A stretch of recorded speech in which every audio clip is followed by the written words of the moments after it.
Good afternoon, graduates, family, and friends. We welcome you to our December 2024 College of Nursing Convocation Pinning and Award Ceremony.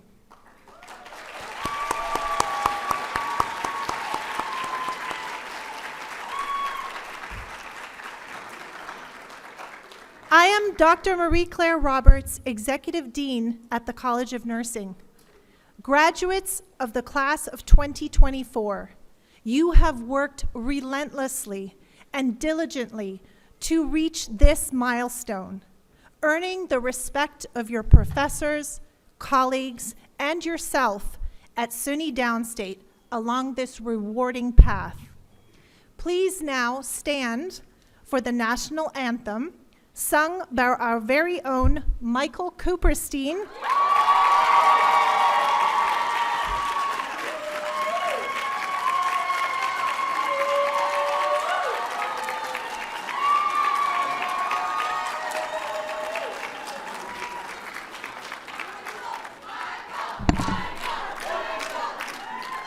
Hi, thank you very much.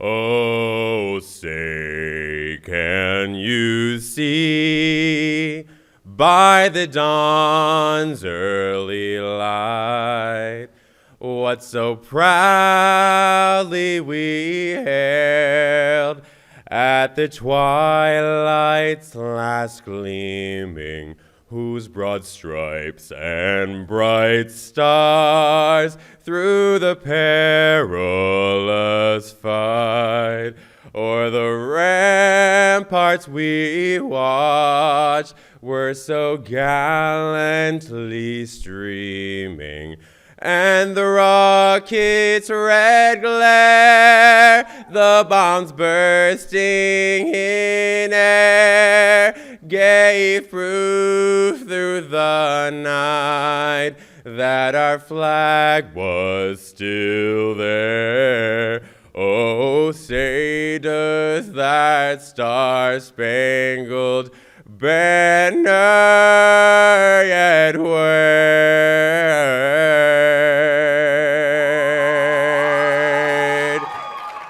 o'er the land of the free and the home of the brave. Thank you.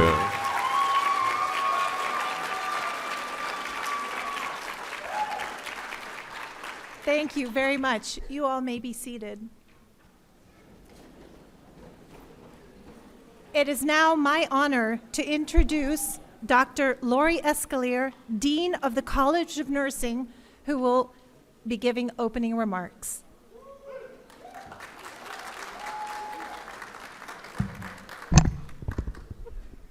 Good afternoon, esteemed faculty, staff, honored guests, Mr. and Mrs. Agostino Josue, family, friends, and most importantly, our extraordinary graduates.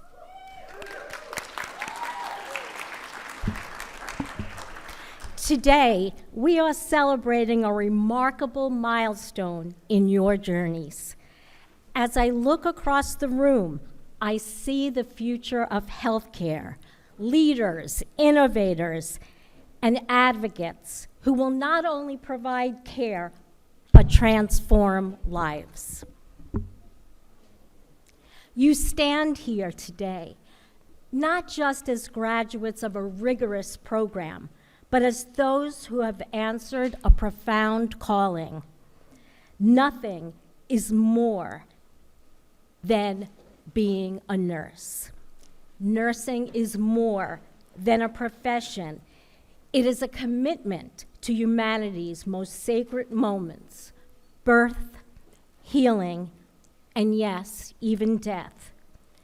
It is in these moments that your leadership will shine the brightest.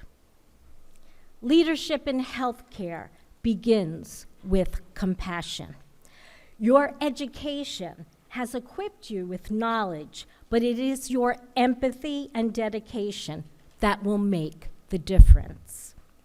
Remember, leadership is not defined solely by titles or roles, but by the courage to advocate for what is right, even when it is exceedingly difficult. It is the quiet strength to hold a trembling hand, the boldness to challenge injustices, and the perseverance to seek solutions in the face of complex challenges. There will be days of exhaustion and moments of doubt. But in these moments, remember the purpose that brought you here. Remember that you are not alone. Lean on each other, learn from each other, and lift each other up. This profession thrives on collaboration, not competition. Together, we are stronger. Together, we build a healthier world for all. As you leave here today, know that you are ready. You have the skills, the heart, and the vision to lead. Embrace this opportunity with humility and passion, for the impact you create will ripple far beyond what you can see. Be the leaders who inspire others to follow, not because of rank or authority, but because of your unwavering dedication to healing and hope. Congratulations, graduates. The future of healthcare is in your capable hands. Go forth, lead with compassion, and make us proud. So now I would like to thank the faculty. We can give them a round of applause, please. And the staff who worked so hard on putting together today's program, and especially Yvette. Yvette, are you here? There she is. Thank you, Yvette Rogers. And also, I'd like to mention that we are deeply grateful to Mr. and Mrs. Yosway for their incredible generosity in providing scholarships to our nursing students.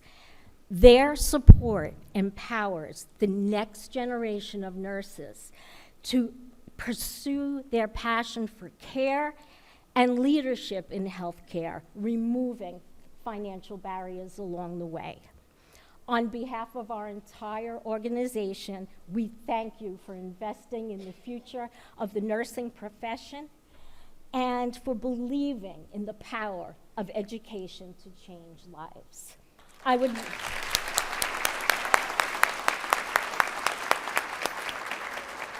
would now like to invite Mrs. Yosei to the podium to address the students.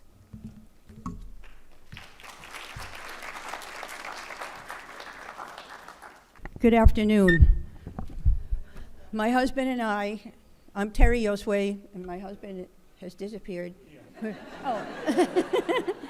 Are here to introduce the Giancarlo Yosway Excellence in Neonatal Intensive Care Unit Nursing Scholarship. It is our intention to award 2 scholarships annually to worthy students who have decided to pursue this career. We are so grateful to all of you for choosing this journey. I'd like to share with you our experiences in the neonatal intensive care unit when our son was born.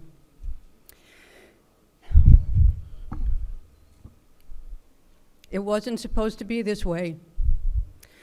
Father Fred was administering last rites to me and got into a bit of a confrontation with the anesthesiologist who said I could not take communion as the anesthesia had already begun.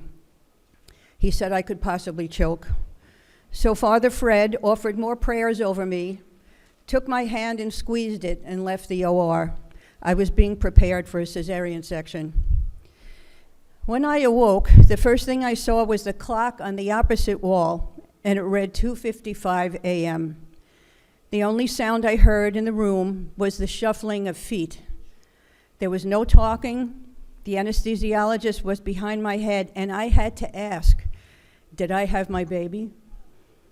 The reply was a simple yes. I processed that response. Then I asked another question. Is it alive? Another simple yes.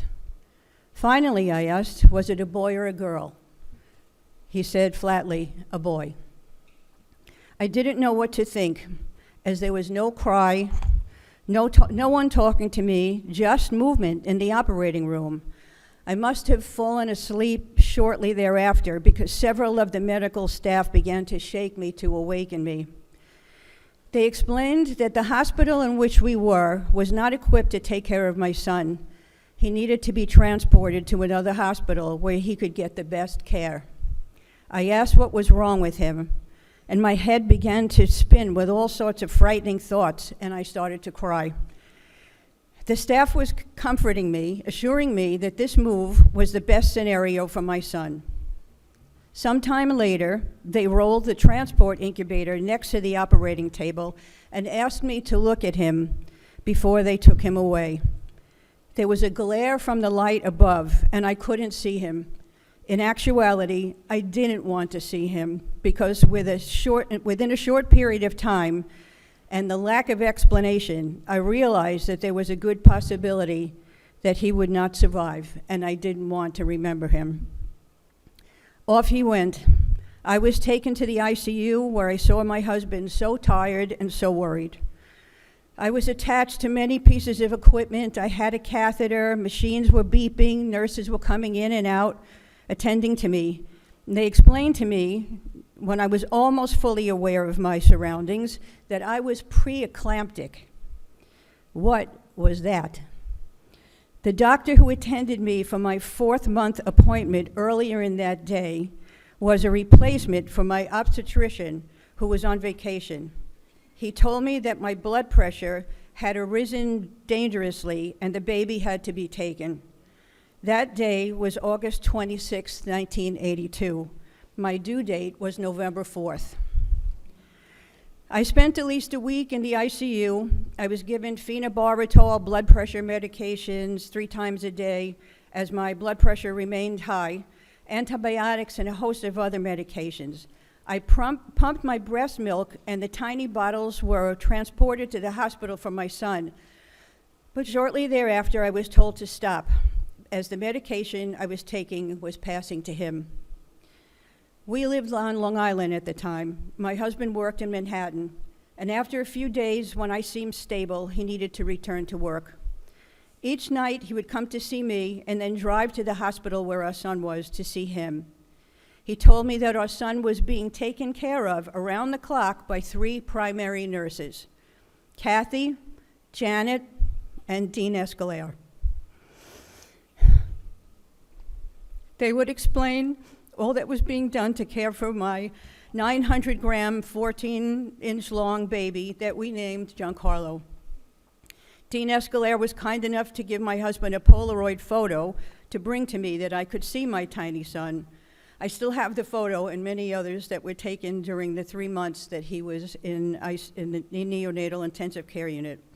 And each day while I was in ICU, the attendants were kind enough to roll my bed to the nurses' station where Dean Escalera or one of the other nurses would give me an update as to what was happening.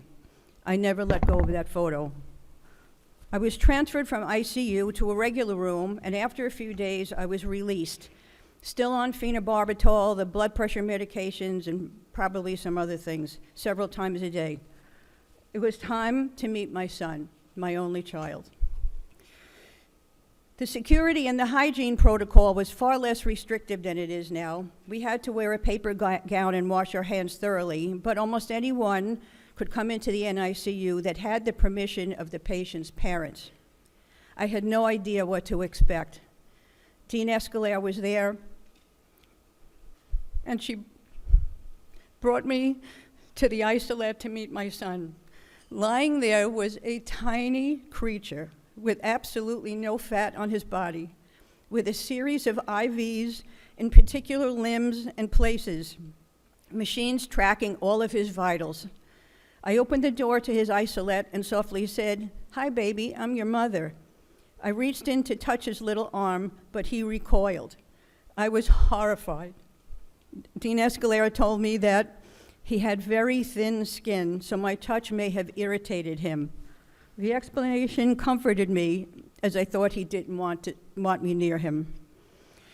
We were quickly thrust into terminology of which we were totally unfamiliar, such as bilirubin. My first reaction to hearing that word was to say, "Who's that?" And then blood gases, jaundice, breathing tubes, heel sticks, central line feeding, gavage feeding, virtually a new language into which we were thrown. We had to learn quickly in order to understand what was happening to our tiny son and what was being done to help him. Time passed.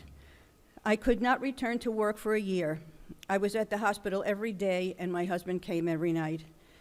The nurses station would call us early every morning at home and give us an update about Giancarlo's night and weight loss or gain. With a weight loss, we were silent. With a 10-gram weight gain, we would exhale. And with a 30-gram weight gain, we would celebrate. His nurses and doctors and the NICU staff had become our family. We even spent every Saturday night there, bringing sweets for the staff every weekend. It became our home away from home. My husband and I were even asked to counsel parents new to the NICU and to offer our support and help, as we were then veterans. There were many ups and downs, especially with oxygen levels. Sometimes I would arrive in the NICU and find my son blue. The oxygen level had to be adjusted. Early on one day, I walked into the NICU and saw him with what looked like a teeny bikini top over his eyes. And it was explained to me that his eyes were being protected from the phototherapy treatment for jaundice. But the time I remember most is when none of Giancarlo's primary nurses were attending him that day, and another nurse named Pat was. I had seen her in the NICU working with other babies. It was determined that Giancarlo needed another central line, as he was not thriving. Actually, at that point, he had been given two. One of them had clogged, one of them had leaked. A third was necessary to provide him with nutrition. The lines were all inserted in the same spot on the right side of his neck. On that day, after the third line was inserted, when I went to his incubator, I clearly saw what little skin he had at the site of the central line and central line insertions peeling and raw, and the area was very red. I told Pat it looked like an infection, and her response to me was, "You're not a doctor." Because I was not going to argue with her, as she had my baby's life in her hand for that day, I walked away silently but furiously, because anyone could see that there was an infection. In the middle of that night, we received a phone call from the NICU telling us that Giancarlo had been moved to isolation and that we had to wait 72 hours to see if he had a blood infection. He was about 2 months old and weighed about 2 pounds, 1 ounce. We continued to go to see him on a daily basis. He shared the room with a little baby girl who absolutely filled her incubator. I don't recall why she was in isolation, but compared to Giancarlo, she was enormous, and it turned out that she was just 6 pounds. On the third day, the hospital called us after the results returned with a negative finding, and he had even gained 3 ounces. The central line worked. We cried with joy. After that, it was more of a matter for him to gain weight and to wean him off the oxygen. His eyes were tested, as was his hearing. I had to try to teach him how to suck because he wasn't born with that instinct, inserting and removing a nipple on my pinky finger in and out of his mouth. Meanwhile, he was being fed by gavage feeding, which I finally learned what that was. I would proudly hold up the tube whose line was placed in his nose to his stomach, supplying him with nutrition. It made me feel useful because everyone was doing everything else for my son, and I felt like I wasn't caring for him, and I should be. My heart ached to be needed. After 2.5 months, it was determined that Giancarlo could be extubated. His incubator was fitted with an oxygen hose, still helping at this point his developing lungs. When we would remove him from the incubator to hold him, we held that hose as close to his nose and mouth as possible. I remember clearly the first time he fell asleep in my arms as I held the hose to his face. It was heavenly, even though that hose became another appendage. He finally learned to suck, and we could give him specialized formula in a bottle that was the size of my thumb. What a thrill for us to watch him eat, and for us to be feeding him. We had to wait until he was 5 pounds to take him home and to be perfectly sure that he could breathe on his own. He was a little lazy. It took him until mid-November to breathe on his own and reach 5 pounds. He was born on August 26th, and we were able to take him home on November 20th. We were warned by doctors that so many things could go wrong. They anticipated pneumonia, bronchitis, developmental delays, allergies, you name it. We were like hawks watching over him the first few months, but he thrived. At 8 months, he developed bronchitis, but with the help of antibiotics, he was fine in a week. He crawled everywhere when he was supposed to and walked at 15 months. At his first birthday, he was 21 pounds. We had periodic pediatric eye exams due to so much time with oxygen. He was fine. At 6 years of age, we had his tonsils and adenoids removed as he had suffered from many ear infections. The scar in his neck from the central line grew with him, even though we were told it would diminish as he grew.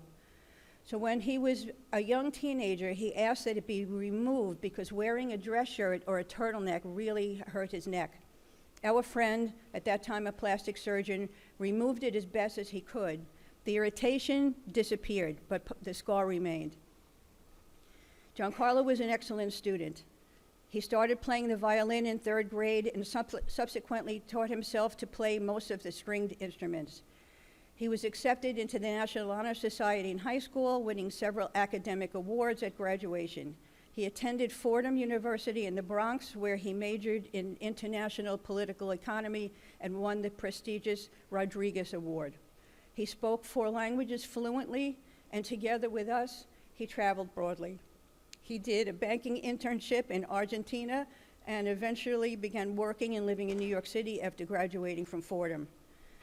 But since high school, Giancarlo had a fascination with Brazil. He taught himself to speak Portuguese and did some work within his company at the time concerning Brazil. He met here in New York City and eventually married a Brazilian girl. They moved to Sao Paulo. Understandably, we were traumatized as our only child was moving away so far, and he continues to be the light of our lives. But he was happy, and that's all that mattered. My husband and I made frequent trips to Brazil, and Giancarlo and his wife visit us in New York and then in Naples. However, after almost 9 years of marriage and without children, they divorced, but remained very good friends. Giancarlo continued living in Brazil as he had a life and friends and a good job there, working for a subsidiary of the General Electric. He was scheduled to come home to stay with us in Naples for 3 months in September of 2022. Hurricane Ian was forecasted to devastate the Gulf Coast, so he decided to postpone his trip by a week. We videoed with him via Skype almost every night. The night before the hurricane, we were telling him what we were going to expect, and that we were worried about the storm and the wind and possible flooding. He tried to comfort us, told us that he would check in with us during the day and watch CNN International for American news. The next day, there was no word from him, and that was so unlike him. I tried messaging him, but with no response. Time passed and nothing.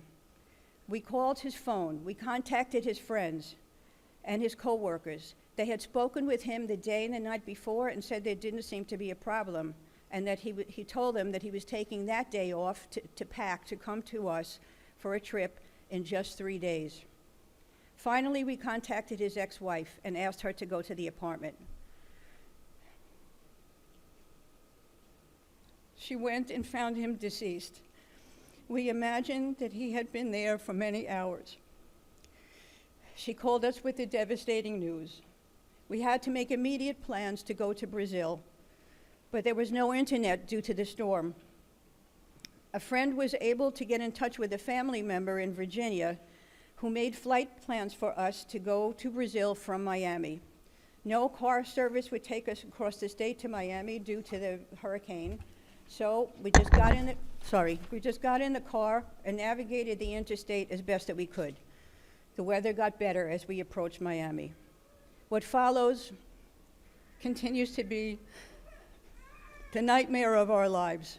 The Brazilian medical examiner report told us that he passed of a massive heart attack. We had come entirely full circle from the trials of Giancarlo's untimely birth to the horror of his untimely death. Time is not healing anything, but the light and love of our son's just over 40 years of life in both our hearts will never be extinguished. To honor him and his life, we look to you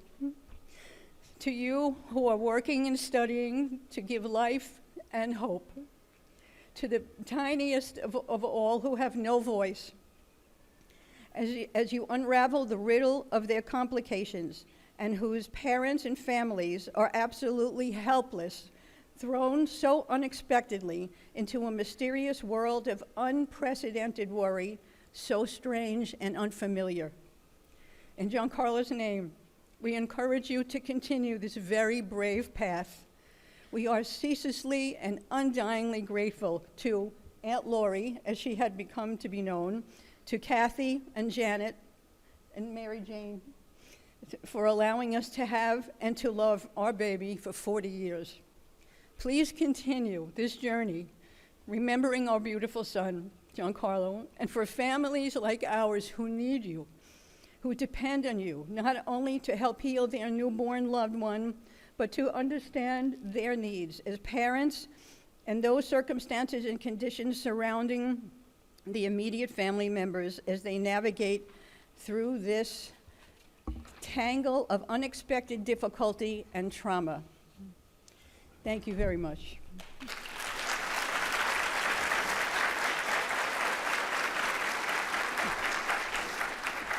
Thank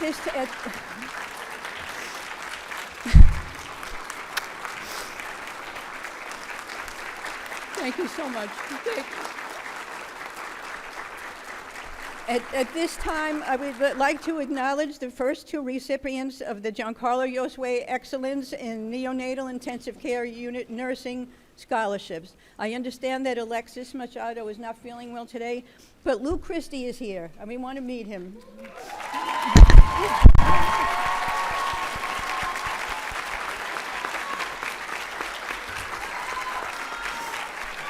Thank you. You're a big favorite. Thank you so much. Thank you so much. Yeah. Thank you. Oh, okay.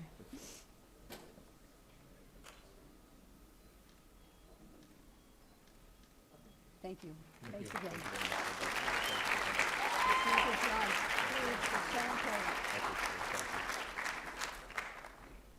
Thank you. Thank you very much for sharing your story. I now invite our speaker from the Accelerated Baccalaureate Program, Nursing Student Council President, Jake Britton.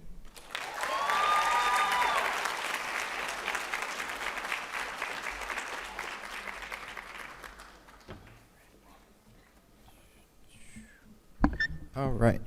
Good afternoon, everyone. My name is Jake Britton, and I'm the outgoing Nursing Student Council President, and I'm a proud graduate of the ABSN class of 2024. Woo! I am excited to welcome you all to this year's Winter Convocation and Awards Ceremony. Before I get started, I would like to thank Dean Escalaire, Dr. Roberts, Dr. McHugh, Yvette Rogers, Patricia Johnson, all my fellow NSC representatives, and all others who worked together to make this event possible, and for all your support throughout this program. I would also like to extend a special thank you to all the family and friends here today for your continued love and support over the last 15 months. And lastly, I would like to thank my fellow peers for giving me the privilege to represent you throughout this program. It feels just like yesterday when I sit up here in front of many of you for the first time, welcoming you as we donned our white coats and embarked on our nursing school journey together. If you recall, we all started this program at different points in our lives and came from different walks of life. Some of us were supporting families, while others were leaving behind full-time careers. Some of us wanted to further our education and expand our horizons. Ultimately, what brought us here was one common goal: to become a registered nurse. The path has not been easy, but I am extremely proud to be part of such a determined and driven group of people. Making it to this point required an immense amount of hard work, effort, dedication, and sacrifice. It was not only our personal effort, but our collective teamwork and support of one another that has led us to this very moment. Our cohort is a shining example of how the nursing profession is truly a team effort, and together we can achieve anything. As we take our next step into our professional careers, never forget the foundations that were built here at SUNY Downstate. Always care for our patients with compassion, with empathy, and with integrity. Always work as a team within our units. And most importantly, never stop advocating for our patients, for our team, and for ourselves. If we can do all of that, we will leave a lasting, positive impact on the lives of countless patients. Now, before I leave you today, I would like to take a moment to share a brief anecdote. Whenever I was studying, I always had a TV show playing in the background. I probably went through 20 to 30 shows throughout this program over and over on repeat. But I could never sit in silence. I couldn't do music. It wouldn't help me focus. More often than not, I threw on the show Ted Lasso, which was a comedy about soccer, which you've seen many of my memes come to you about. While the show had nothing to do with nursing on the surface, many of its messages have helped influence me throughout this program. And I would hope that you find that they leave the same positive impact on you as they have done for me. Number 1, be curious, not judgmental. Every day is a chance to be better than we were the day before. Every day, we will encounter patients with unfamiliar backgrounds, unique sets of circumstances, and situations that aren't always what they appear to be on the surface. Remember to ask questions with genuine curiosity and understanding. Never make swift judgments or decisions without the full picture. Every opportunity is a chance to learn and grow, no matter how big or how small. Number 2, do you know what the happiest animal on earth is? It's a goldfish. You know why? A goldfish has a 10-second memory. Be a goldfish. As new nurses, we're going to make a lot of mistakes. It's going to happen. Give yourself a few seconds. Acknowledge the negativity you may be feeling in that moment. Learn from it, and then let it go. Don't dwell on the past. Focus on the present and always move forward with renewed energy and optimism. Your mistakes do not define you, but how you react and how you rebound certainly will. And lastly, number 3, just listen to your gut, and on the way down to your gut, check in with your heart. Between those two things, they'll let you know what's what. We all know that everyone in this room is book smart, but nursing is so much more than just knowing it. Our craft isn't built solely on knowledge, but on having faith in ourselves and those around us. Do not forget to trust our instincts and the morals that guide our hearts. With those in mind, we will never fail. Thank you all for this incredible and unforgettable journey together. Be proud of this extraordinary accomplishment. Cherish this moment, our moment, and never forget it. Congratulations, ABSN Class of 2024. We did it. Thank you.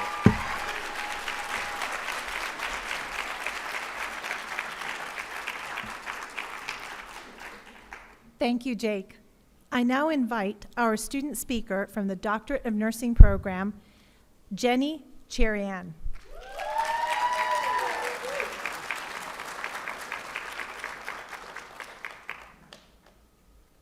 Hello, good afternoon, Dean and Professor Escalier, Vice President Dr. Roberts, Director Dr. Shafrost, and Dr. O'Hagan-Murphy, esteemed Downstate faculty, family, and friends. Today we celebrate a moment that has been years in the making, and if I'm going to be honest, I feel incredibly underqualified to address this class this afternoon. Nowhere near as outgoing as Jake is, but I wanted to thank our professors for the opportunity to do so. Today is not a celebration of our achievements, but is a reflection of a group of individuals who have sacrificed much of their lives to pursue a shared passion in caring for others and creating a meaningful impact in the lives of others. And let me add that this is made possible by the unwavering support of those around us. Looking ahead, we see our professors, our mentors over the past years who have stretched our knowledge and our skill set. They have exemplified what it means to lead with excellence in medicine and to champion culturally competent care, a mission of SUNY Downstate. Looking to either side, we see our classmates, our confidants, and often our sounding boards. We supported each other through our victories and all of our struggles. This journey has not been easy for a lot of us as we balanced our demanding careers, family responsibilities, many milestones like having babies, weddings. Some of us were lucky to see them on our lectures. And for some of us, we were met with varying degrees of grief, yet we all, in this moment, through our varying circumstances, have found ourselves here. Looking behind us, we see our foundation, our family, our friends, and our loved ones. To all of you who have encouraged us, believed in us, and stood by us, thank you. This would have not been possible without you guys. And a special thank you to my parents who have sacrificed much of their lives just to watch their children succeed. And to my brother, who is a clinician himself, has modeled what it looks like to be a provider who goes above and beyond for his patients. You've been instrumental in my journey. I vividly remember the day that I decided to attend SUNY Downstate. I was taking the Metro North and talking to my best friend, and I was telling her that I don't know if I have what it takes to do this. And I was quickly confronted with many fears, but she reminded me that often on the other side of our greatest accomplishments are challenges, and our biggest wins are usually preceded with a sense of uncertainty. The only thing I could do to make this dream become a reality was become an active participant in this journey, even if it meant facing failure along the way. In the months leading up to this moment, I've reflected on that conversation. I'm grateful I didn't let my fear of failure stop me from pursuing my dreams or what felt like the unknown at the time. What once seemed like a distant dream, this moment, standing here and celebrating with you all, has now become our reality. If I could leave you with one piece of advice, it would be to ground your identity in service to others. One of my favorite leaders, Timothy Keller, says, "You will never gain a sense of self by trying to find yourself. You will only gain a sense of self by grounding yourself in something greater."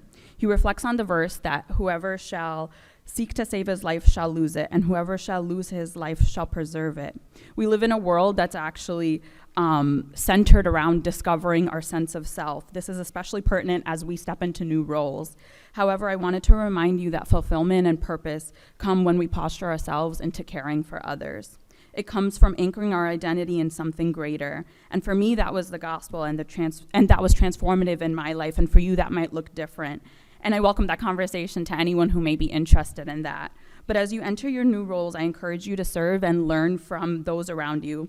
Learn from anyone and everyone, from your mentors, your peers, your patients, and even the ones that are overlooked, or we often overlook, because we all have the capacity to learn from others. I also encourage you to take a look at the dream that feels too far-fetched or unattainable and pursue it with confidence, as stepping into the unknown always leads to growth. Today, as we celebrate, there's one thing I think we can all agree on, and that is the joy of never having to look at another Peacock question, SMART goal, or scrambling to finish a SOAP note by 11:59. You know who you are. And to conclude, let's just take a minute to celebrate how far we've come.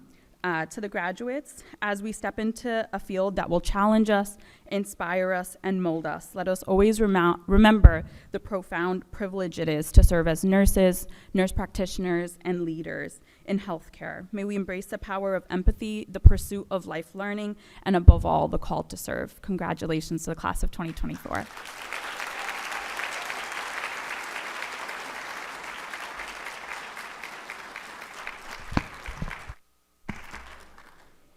Thank you, Jenny.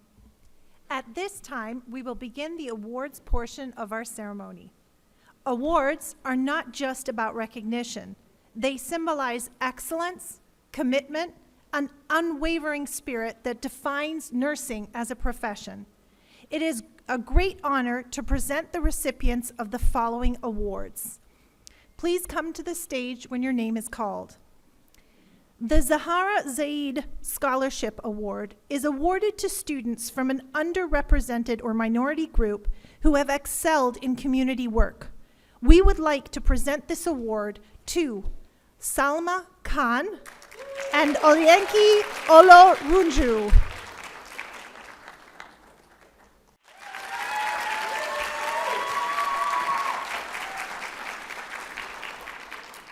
The Dean's Award is presented to students who have demonstrated remarkable and committed leadership within the downstate community.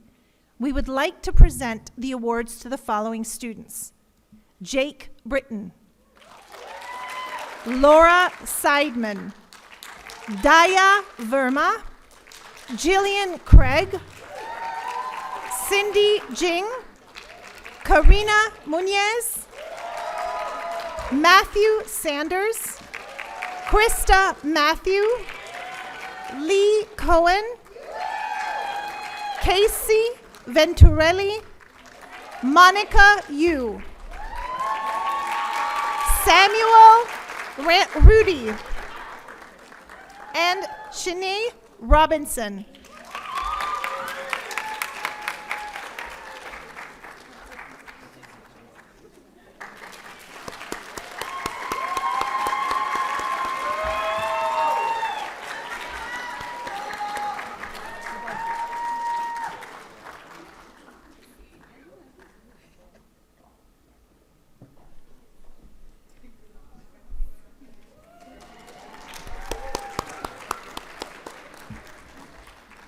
The overall Academic Excellence Award is presented to students who have achieved academic excellence.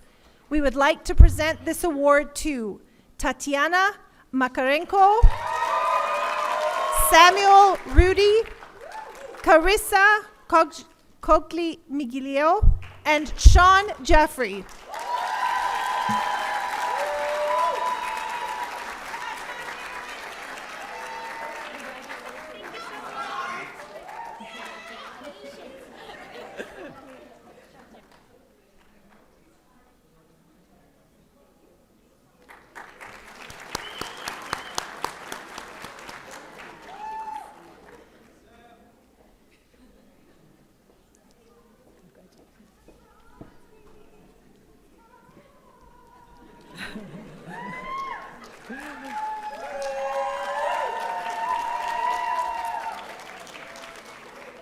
The Community Service Awards are presented to students who have demonstrated outstanding service to the downstate community. Lee Cohen. Jillian Craig. Michael Edovia. Devpriya Kaur.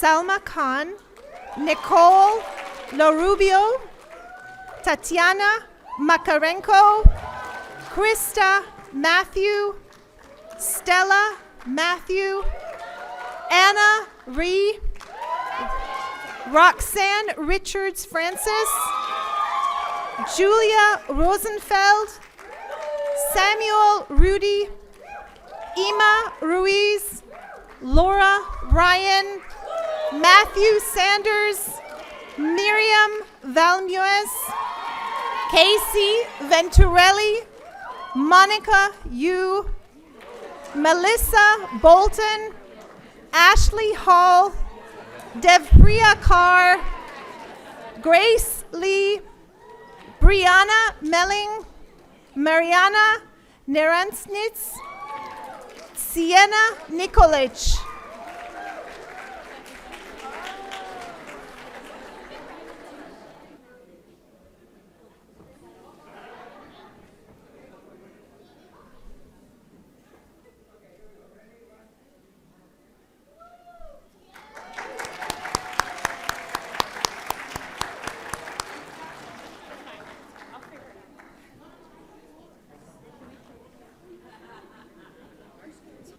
The Elizabeth Gloss Research Award is awarded to students for excellence in research. The following students have exhibited that they possess a spirit of inquiry and a passion for research: Ohinaba Amposa, Quinton Crawford, Adrian Chan, Amar Garadi, and Michael Edovia, Jenny Cherian, and Carissa Kokchinidogi. Sorry.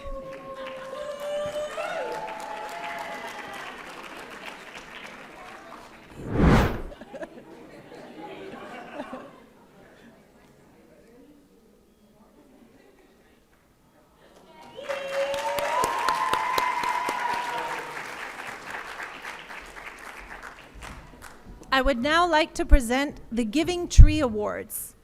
Lee Cohen, Zoe Dunbar, Barbara Maley, Monica Yu, Krista Matthew, Olaniki Olarunju, and Abigail Nectisia.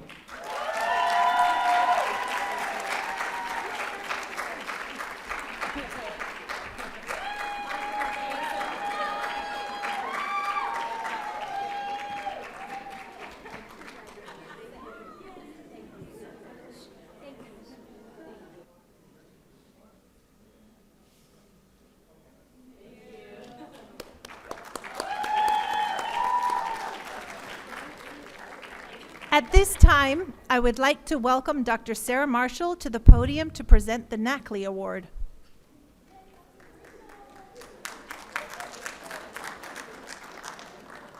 Good afternoon, everyone. It is indeed a pleasure and an honor to participate in today's SUNY Downstate Health Sciences University 2024 Convocation Penning and Award Ceremony. My name is Dr. Sarah Marshall, and on behalf of the Nurses Association of the Counties of Long Island, I bring you greetings and congratulations. The Nurses Association of the Counties of Long Island is a professional organization that was founded in 1919 for registered nurses and student nurses who live and or work in Brooklyn, Queens, and Nassau counties. The association keeps one current about nursing issues, legislation affecting nursing, and health care. It provides ongoing, continuing educational programs, opportunities to network and be mentored by nurses from diverse cultural backgrounds with various expertise. Today, more than ever, you should become involved in issues facing the nursing profession. As nurses, included in our responsibility is advocates for patient, provide safe, patient-centered care with ethical practice.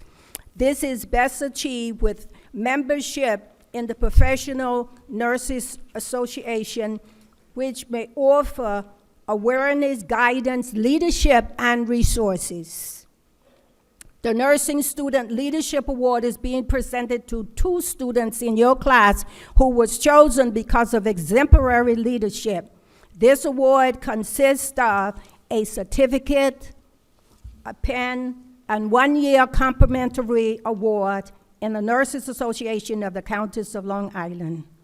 The NACLI Nursing Student Leadership Awards are Matthew Sanders and Sean Jaffrey. Would you please join me? Thank you.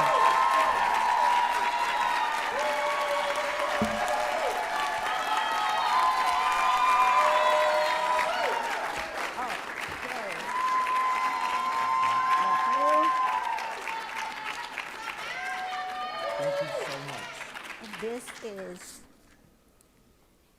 your pen.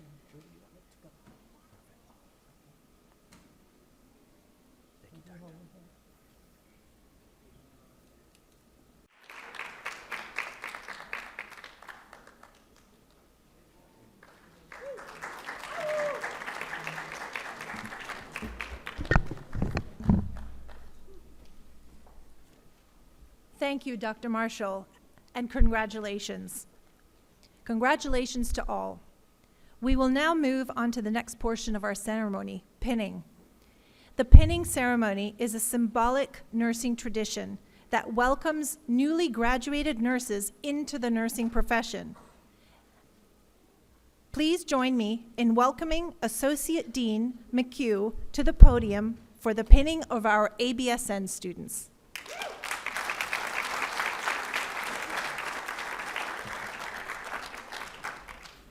Thank you, Dr. Roberts. Congratulations to our students, families, and friends. And before I start calling the names, I just want to acknowledge how important names are. Family takes special care in selecting names that are right for their children. So ahead of time, I'll ask for some grace if I get the names incorrectly. All right. I invite to the podium Dr. Dong, Dr. Rikian, and Professor Yusufover to come to the stage to pin the students. Rachel Tutoro, Yasmin Velez, Serena Deschamps,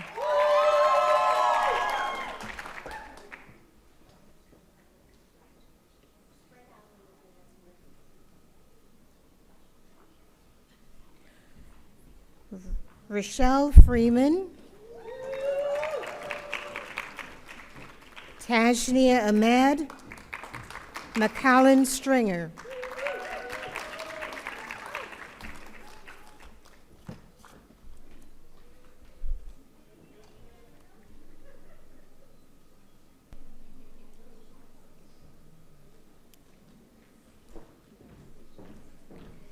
Rebecca Fuller,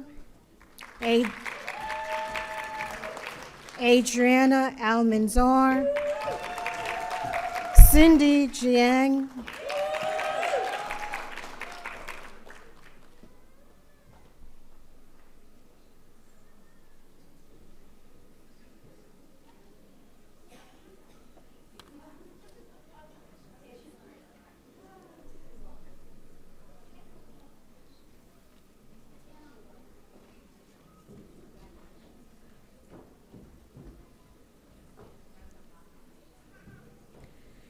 Shirley Xiong, Jamie Lian, Patricia Roberts,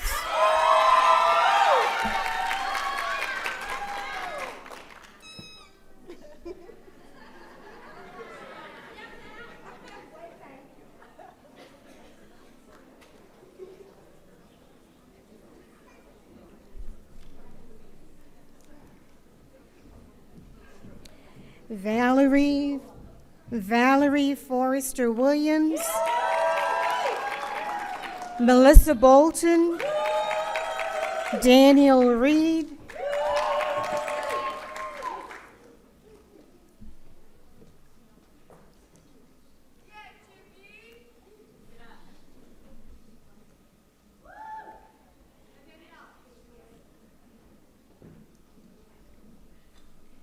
Shivani Elizabeth Demiyu, Isabel Alviles, Ashley Hall,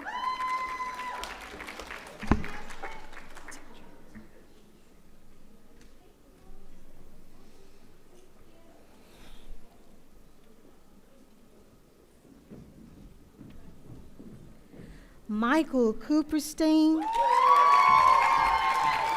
Brianna Ming, and Barbara Mill.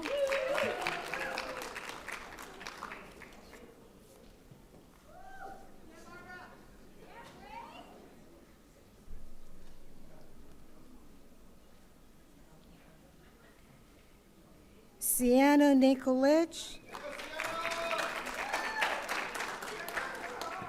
Shoda,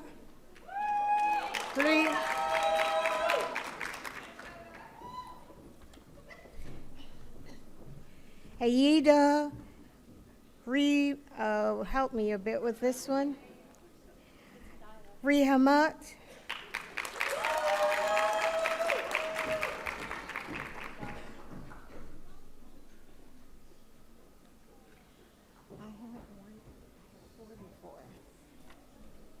Okay, Sifa Begum, Miriam Valemas, Ima Ruiz,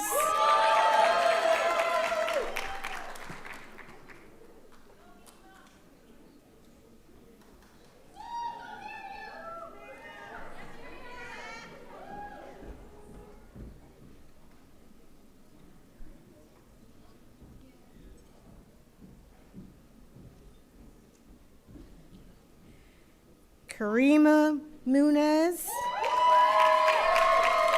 Amar Garati,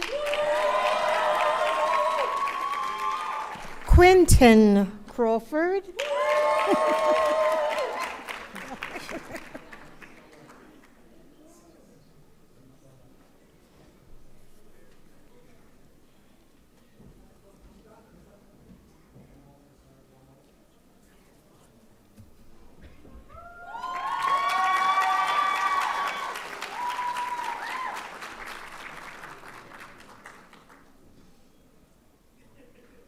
Adrian Chan,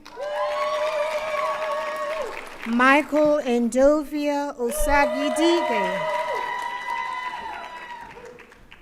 Oniba Ampusa,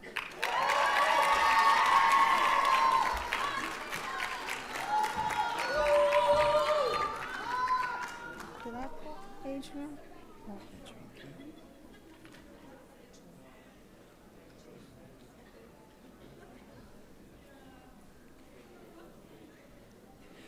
Shayna Lieberman,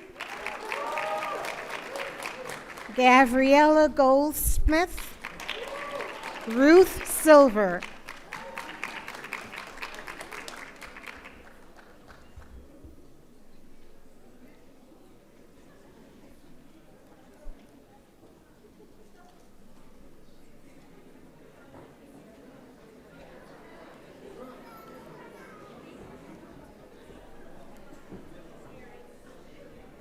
Yuel Tittleman, Regina Halderson, Emily Stokes,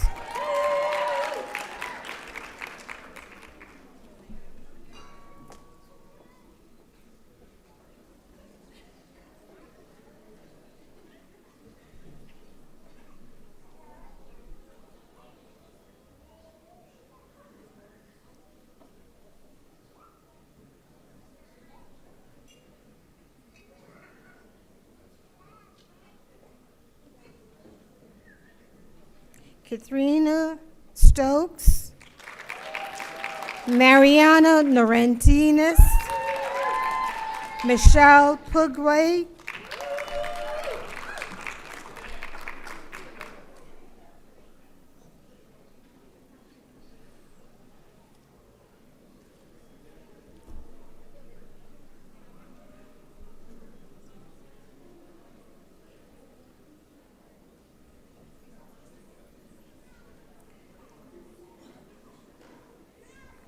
Dia Verma, Stephanie Amber Youssef, Alejandra Chen,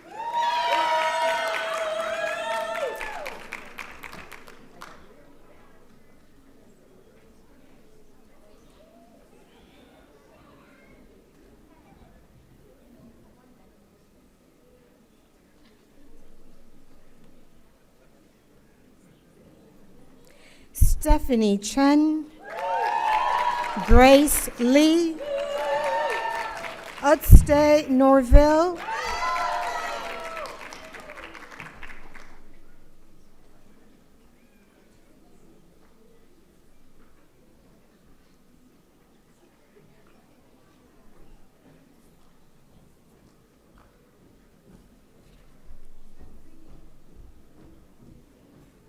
Monica Yu,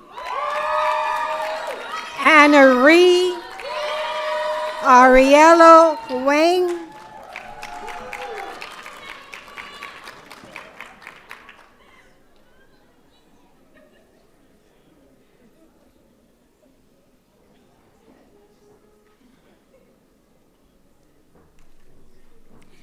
Daisy Batista, Shayna Feldman, Matthew Sanders.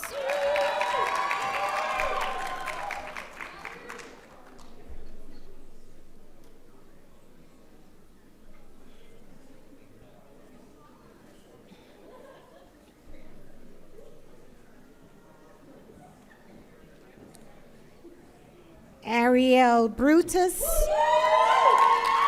Eric McDuff, Luke Christie.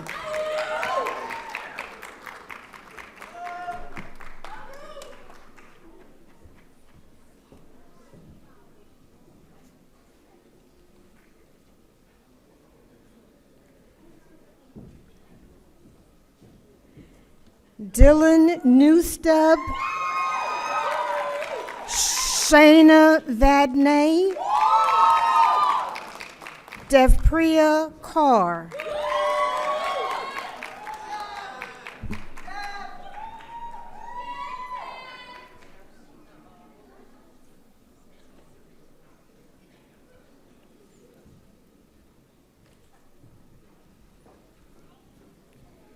Jillian Craig, Tara Ann Kirk, Presonia Wagstaff,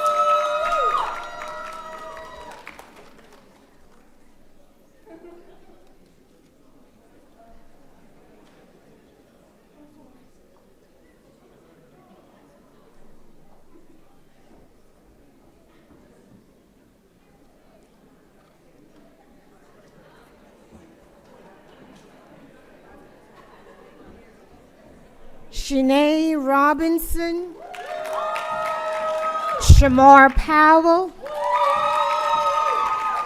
Milana Yagudayewa.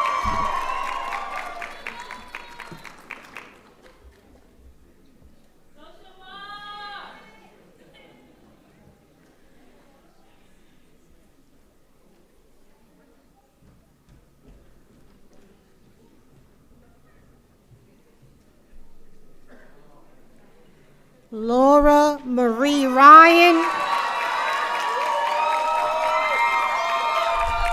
Siham Bendra, Tatiana Makarenko,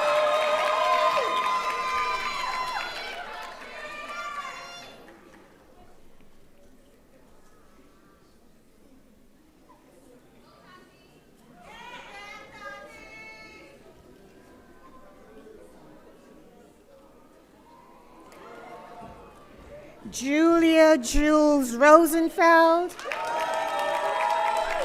Samuel Sam Rudy, Jake Britton.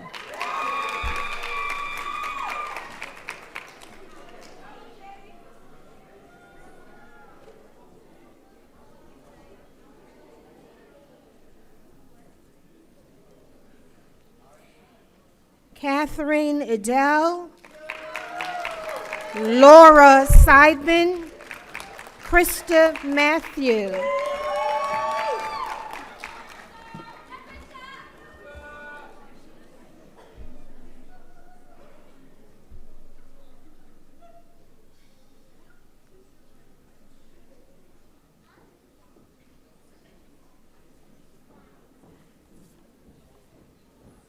Stella Matthew, Sally Gangaram, and Jasmine Sunni.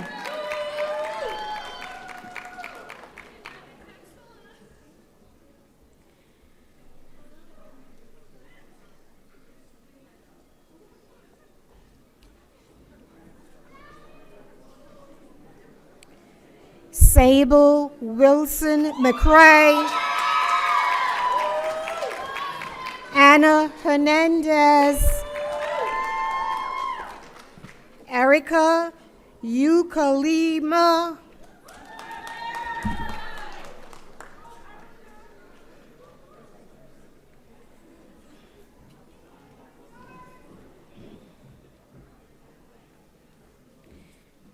Bridget Yunda, Monique Stone, Salma Khan,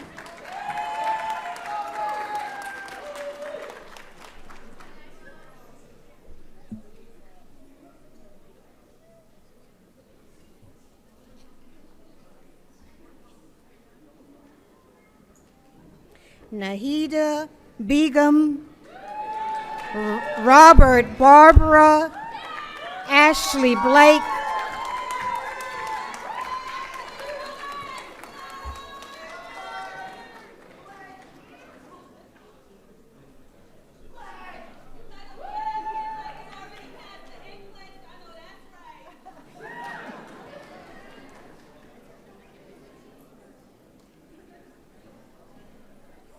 Nicole LaRubio, Antoine Jackson, Janae Jones,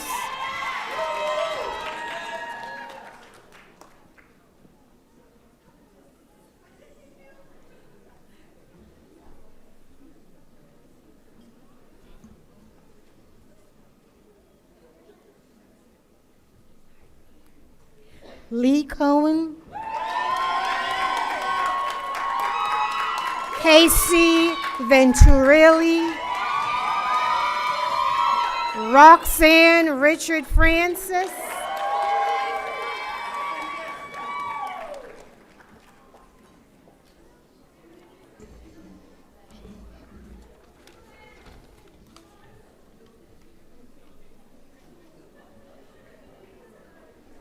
this is the AL group.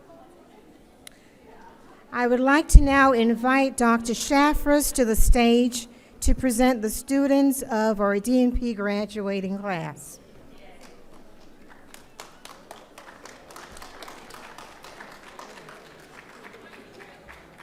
Thank you, Dr. McHugh. And now I would like to present the Doctor of Nursing Practice graduates of 2024.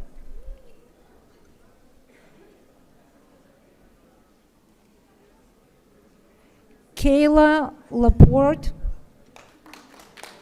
Keisha Laporte, Dr. Keisha Laporte.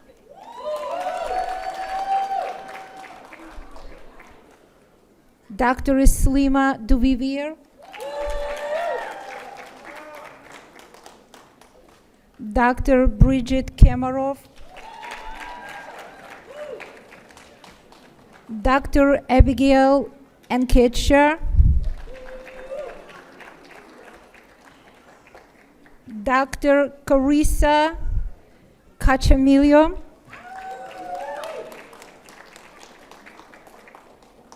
Dr. Hannah Lee,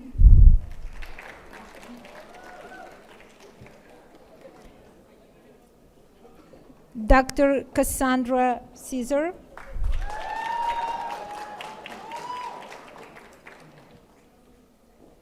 Dr. Jenny Cherian,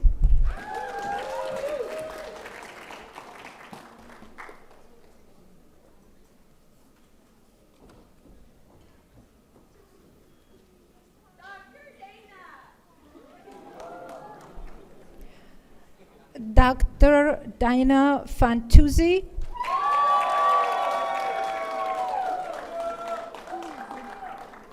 Dr. Lilia Lewandowski,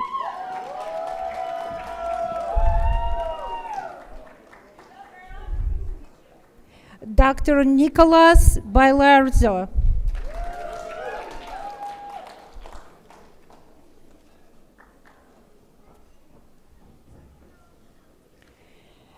Dr. Ashley Chevalier, Dr. Adisha Maitland,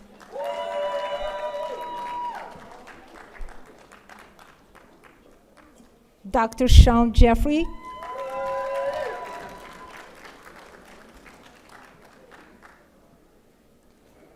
Dr. Stephanie Hernandez,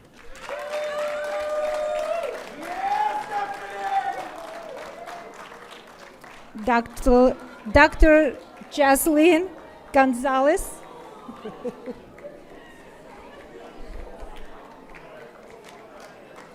Dr. Asa Joyce Alkadi.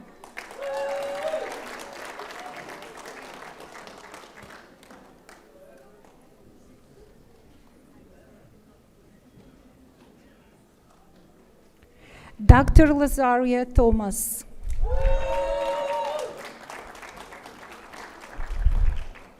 Dr. Stacy Wissier. Dr. Brenda Diaz. And Dr. Lorraine Hutchinson Somerville.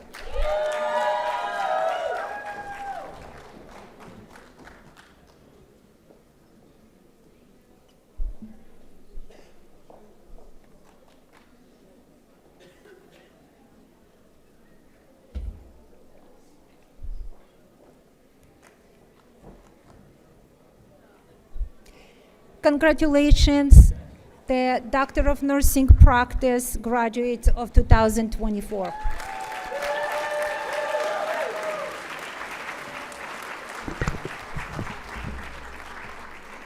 That wasn't loud enough. Congratulations.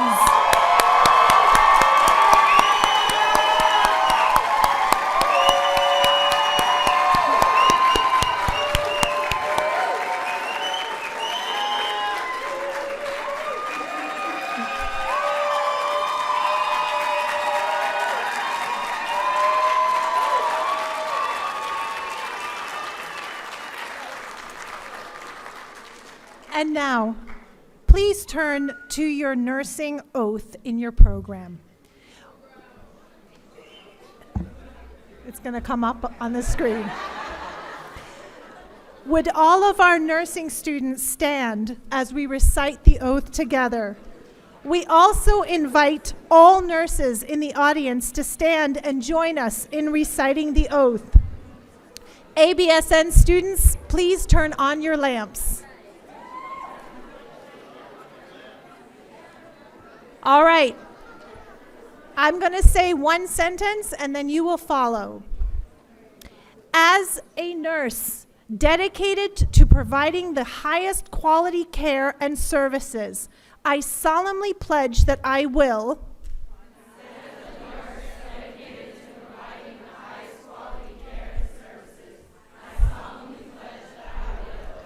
consider the welfare of humanity and relief of suffering my primary concern. Consider the welfare of humanity and relief of suffering my primary concern. Act in compassionate and trustworthy manner in all aspects of my care. Act in compassionate and trustworthy manner in all aspects of my care. Apply my knowledge, experience, and skills to the best of my ability to assure optimal outcomes for all my patients. Apply my knowledge, experience, and skills to the best of my ability to assure optimal outcomes for all my patients. Exercise sound professional judgment while abiding my legal and ethical requirements.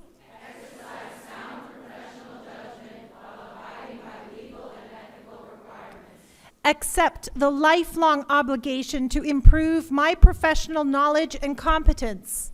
Accept the lifelong obligation to improve my professional knowledge and competence. Promote, advocate for, and strive to protect the health, safety, and rights of all patients. Promote, advocate for, and strive to protect the health, safety, and rights of all patients.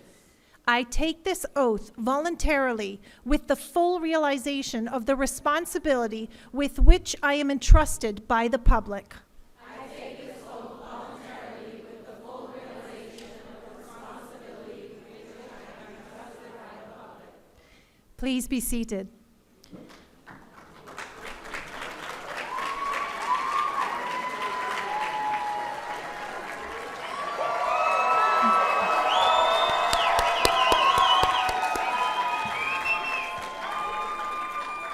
The graduating class would like to present a slideshow that show the wonderful moments captured among the students. Please turn your attention to the screen. Enjoy.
Congratulations to all our graduates.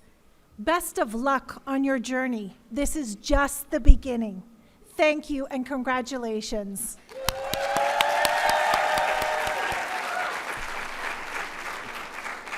We now conclude our ceremony.